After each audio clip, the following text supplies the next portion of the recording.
action. So finally, it's time for lecture 10, that is the part 4 of the module Air and its Pollution of the course Environmental Science, belonging to BTech second year, which is a mandatory course with code MC 301. This is Jeet, and you are watching the mandatory course lecture for MC 301 Environmental Science.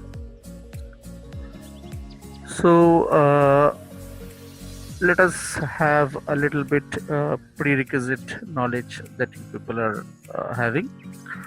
So basically, we started from the lecture 1 to 6, which belong to general part, and after that we started air part, right?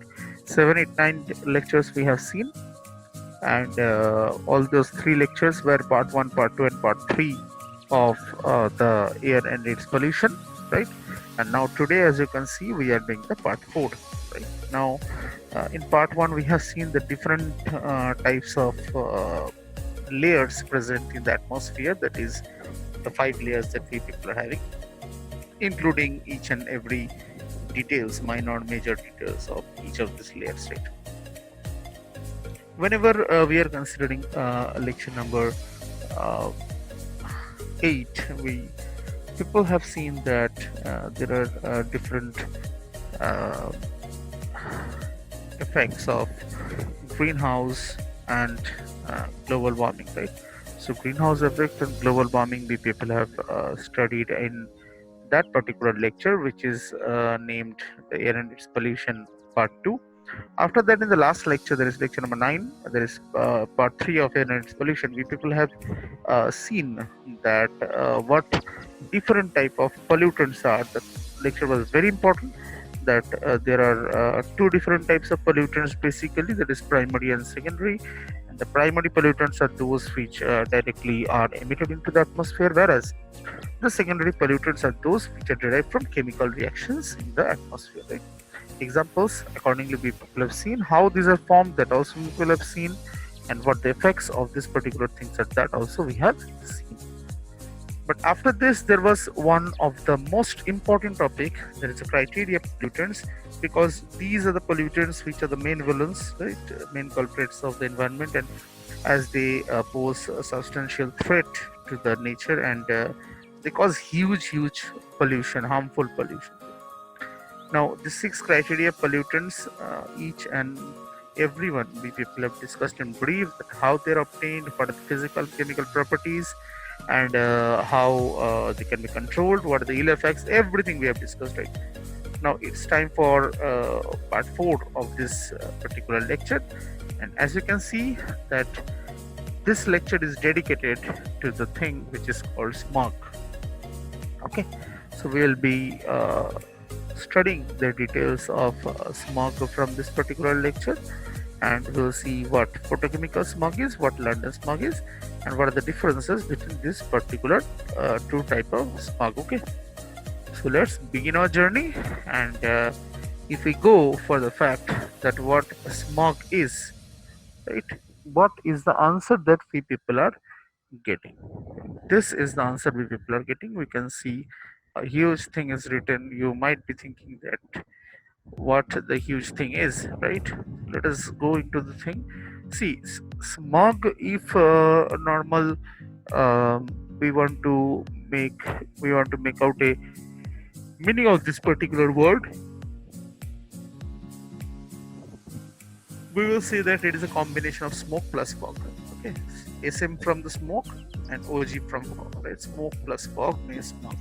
Okay, but apart from this particular thing, right, there are huge details about smog that is very important for us. Okay, so we need to see those details carefully, right? And those details says that photochemical smog is also appearing in regions of the tropics and subtropics where savanna grasses are periodically burned, right? Okay, now you might be thinking why this thing is written here.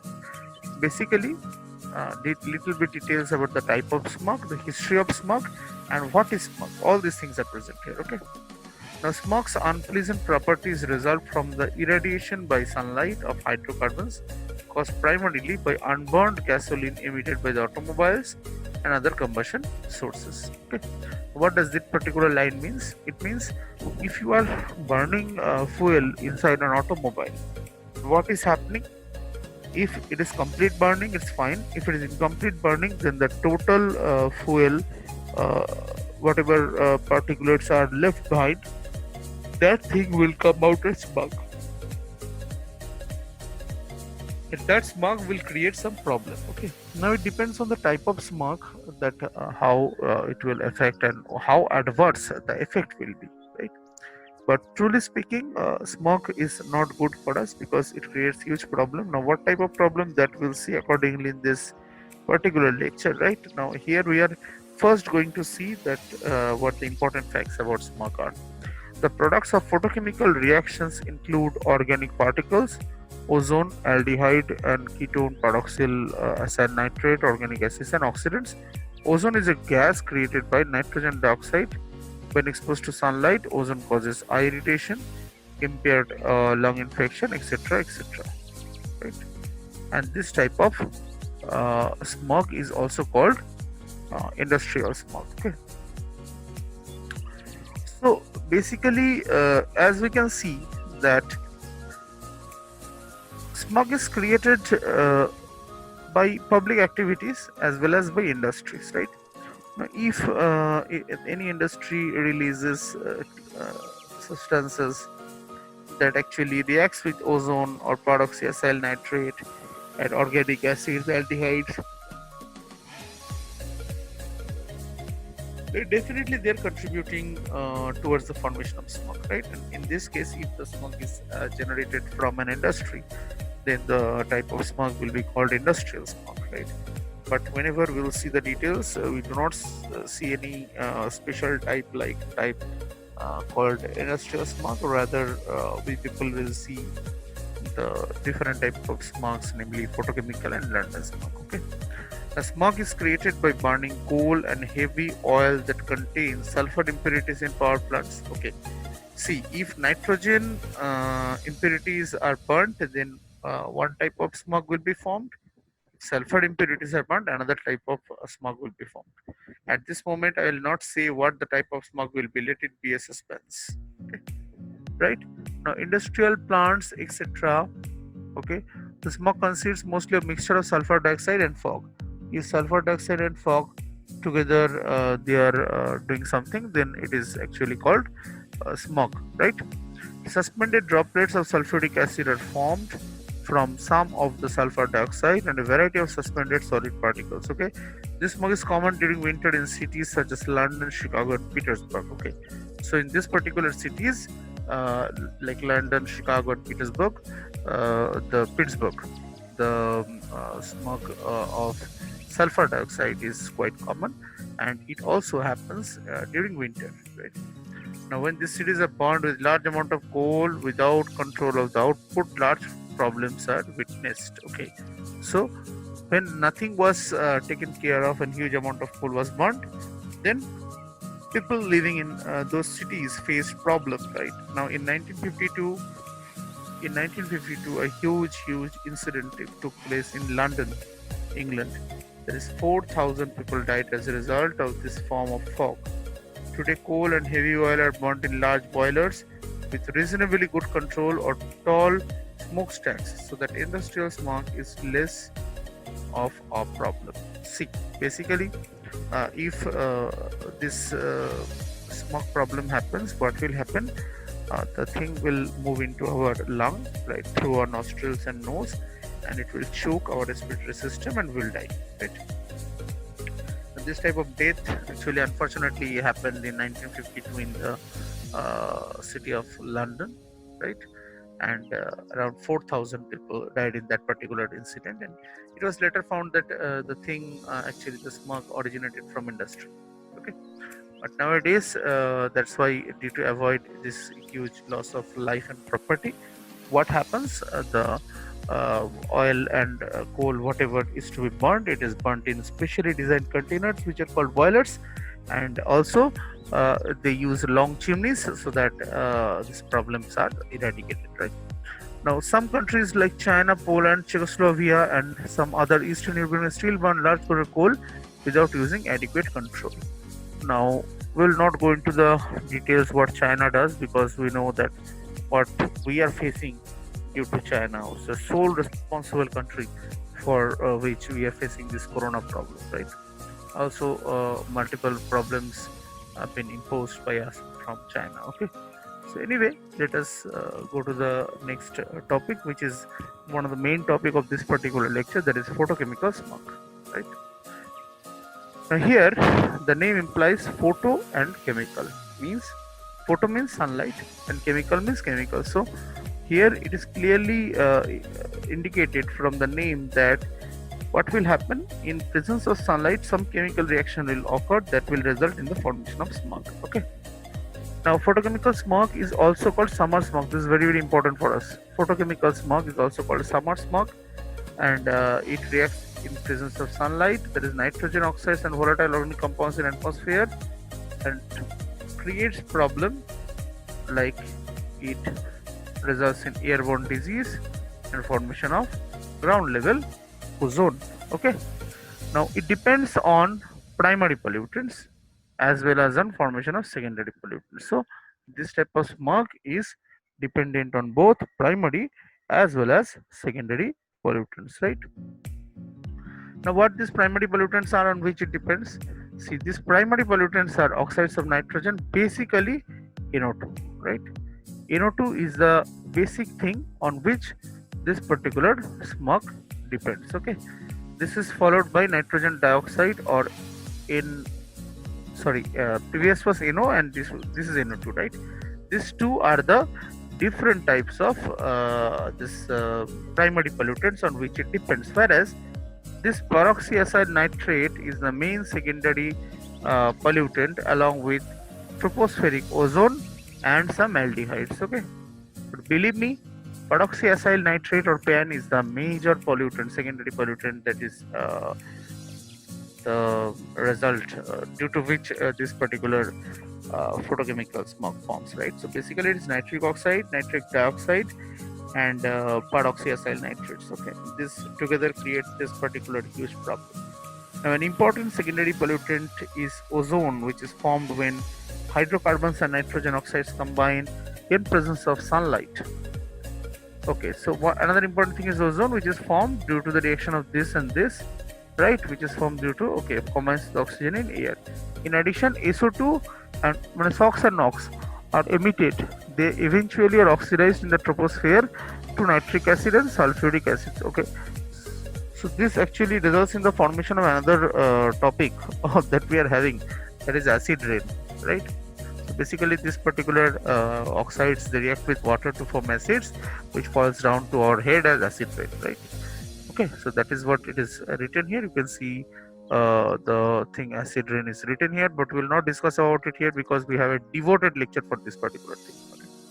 Now all of these harsh chemicals are usually highly reactive and oxidizing. Photochemical smog is considered to be a problem of modern industrialization. See, if industry increases day by day, then this will happen, but it is not that the industries will not grow. Industries need to grow, otherwise economically we will never be ahead of somebody.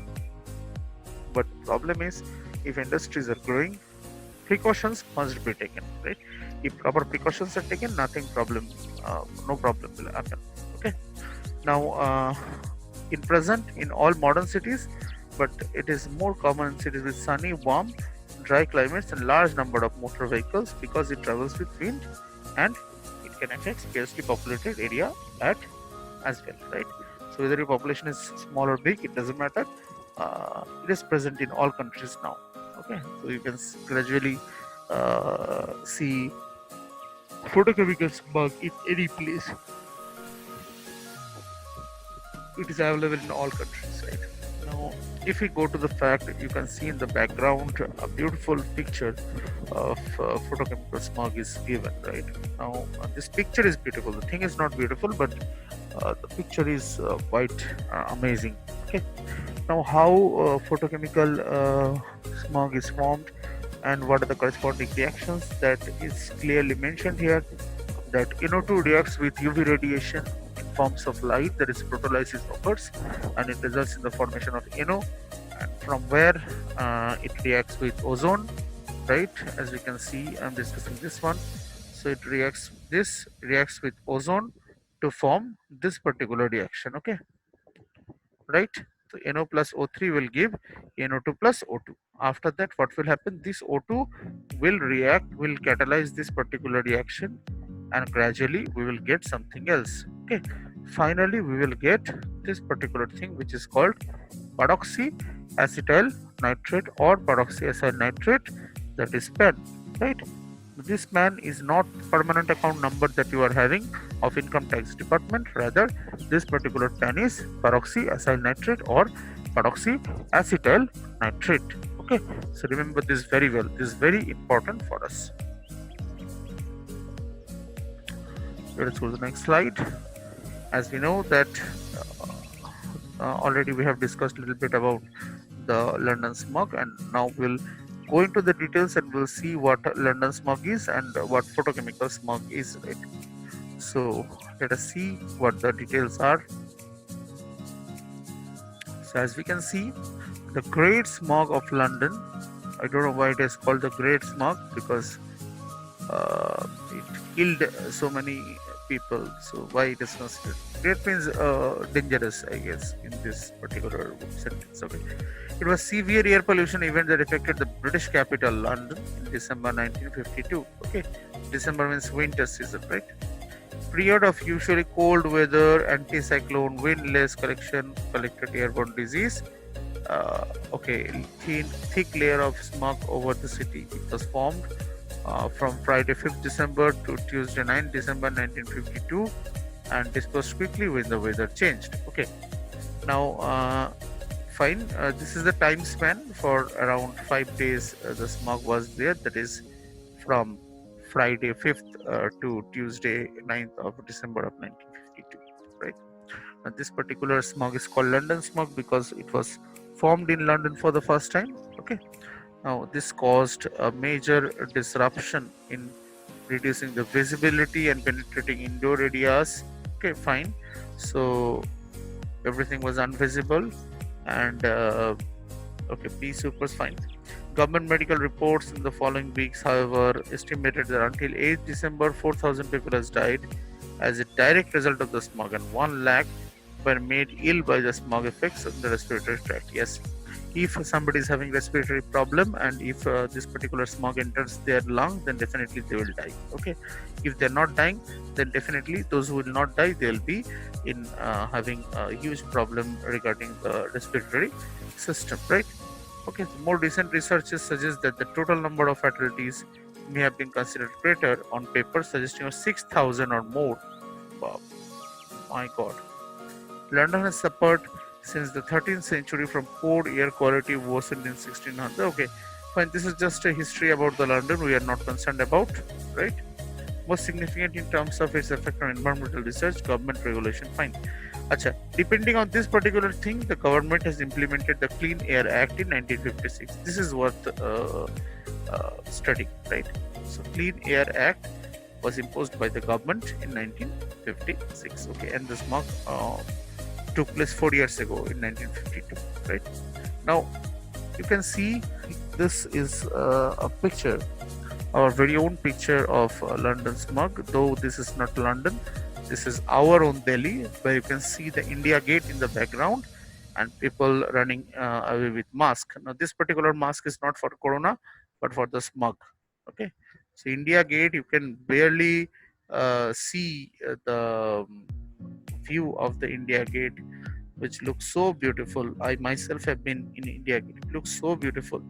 But the problem is, if it is smog, then you can see, you can barely see this huge building, right? Okay, that much dangerous it is.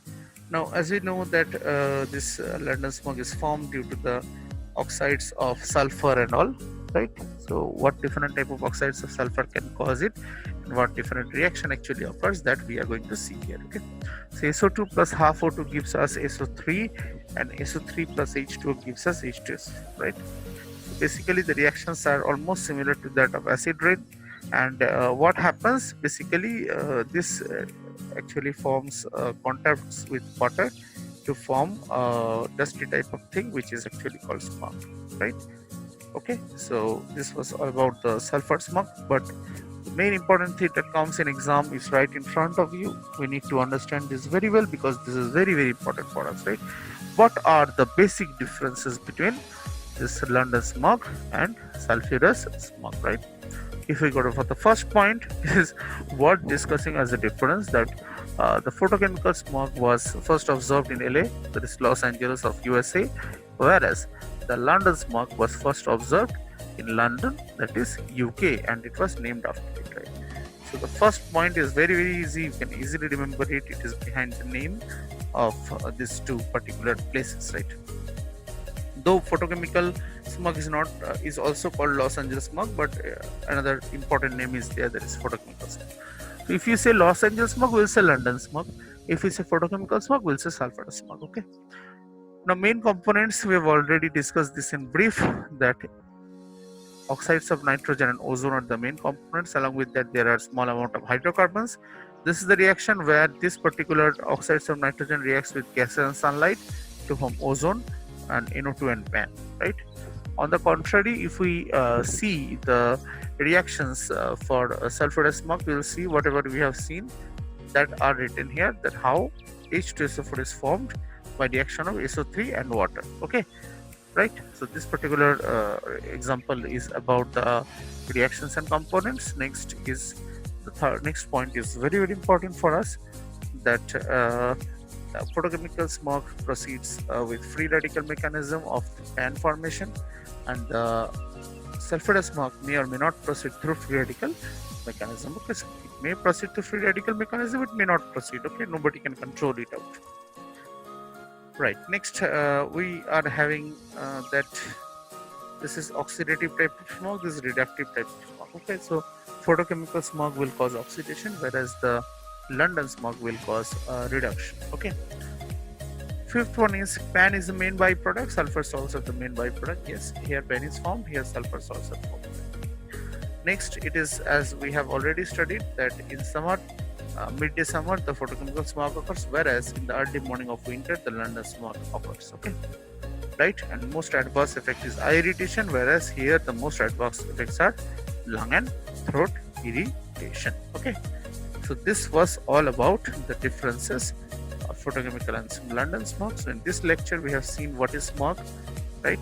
And what are the details of smog, what is the history of smog formation, what is photochemical smog, what is its history, how it is formed, what are the main products and byproducts, and similarly we have seen for London smog also, right? And in the end, the very common question which usually comes, that what are the differences between photochemical and London smog, that also we people have clearly discussed. Okay, so this lecture will end here, right, as we have completed all the topics that were designated for the day. So thank you so much for watching this lecture, and in case of any problem, just note it down, we'll discuss and we'll solve it out. So till then, you just stay healthy, stay safe, stay happy, and save environment, right?